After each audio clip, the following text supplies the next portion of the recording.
Assalamualaikum warahmatullahi wabarakatuh. Saya Muhammad Fatul Khair, jurusan manajemen, mata kuliah manajemen strategi. Di sini saya menjelaskan tentang bab 3, yaitu lingkungan internal, sumber daya, kemampuan, dan kompetensi inti. Itu ada pentingnya analisis internal. Dalam lingkungan yang bersaing secara global, sumber keunggulan bersaing tradisional seperti biaya tenaga kerja, biaya modal, dan bahan baku tidak efektif. Alasan utama untuk hal ini adalah keuntungan yang diciptakan oleh sumber-sumber ini dapat diatasi dengan mudah melalui suatu strategi global. Lalu tantangan analisis internal, identifikasi, pengembangan, perlindungan, dan penggunaan sumber daya, kemampuan dan kompetensi inti mungkin terlihat relatif mudah, akan tetapi kenyataannya tidak demikian. Sesungguhnya tugas ini sama menantang dan sama sulitnya dengan tugas manajer yang lain. Lalu ada sumber daya. Sumber daya merupakan input proses produksi perusahaan seperti barang modal, kemampuan pekerja, paten, keuangan, serta manajer yang berbakat dengan lingkup yang lebih menyeluruh. Sumber daya mencakup spektrum yang luas dan fenomena individu, sosial, dan organisasi. Lalu sumber daya itu dibagi menjadi dua, yaitu sumber daya berwujud dan sumber daya tak berwujud. Sumber daya berwujud adalah aktiva yang dapat dilihat, disentuh, dan atau dihitung. Lalu sumber daya tak berwujud meliputi mulai dari hak properti intelektual seperti paten, merek dagang, dan hak cipta hingga sumber daya manusia. Lalu ada kemampuan. Kemampuan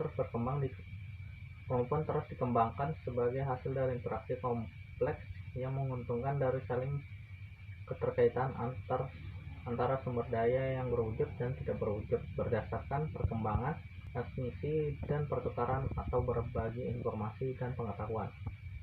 Lalu ada analisis rantai nilai. Rantai nilai perusahaan dapat dibagi menjadi aktivitas primer dan pendukung. Aktivitas primer berhubungan dengan penciptaan fisik produk, penjualannya dan distribusinya kepada pembeli, serta pelayanan penarik jual, logistik masuk, operasi logistik keluar, pemasaran dan penjualan, serta pelayanan merupakan 5 kategori aktivitas primer. Lalu aktivitas pendukung memberikan dukungan yang perlu untuk aktivitas primer. Termasuk dalam aktivitas pendukung adalah infrastruktur perusahaan, manajemen sumber daya manusia, pengembangan teknologi, dan perawatan. Lalu ada outsourcing. Outsourcing itu adalah pembelian aktivitas mencipta nilai dari pemasok eksternal.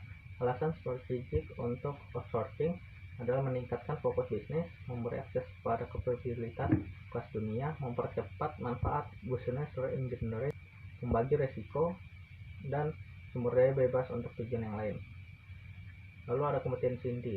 Kompetensi inti itu memiliki 4 kriteria. Pertama itu berharga, dalam memanfaatkan peluang dan atau menetralisir ancaman lingkungan eksternalnya. Lalu langka adalah kemampuan yang dimiliki oleh sedikit bila ada pesaing saat ini maupun yang akan datang. Lalu yang tak dapat ditiru adalah kemampuan yang tidak dapat dikembangkan dengan mudah oleh perusahaan lain. Lalu yang tidak dapat diganti adalah kemampuan yang tidak memiliki ekuivalen strategis. Secara strategis kemampuan akan semakin sulit digantikan. Sekian dan terima kasih.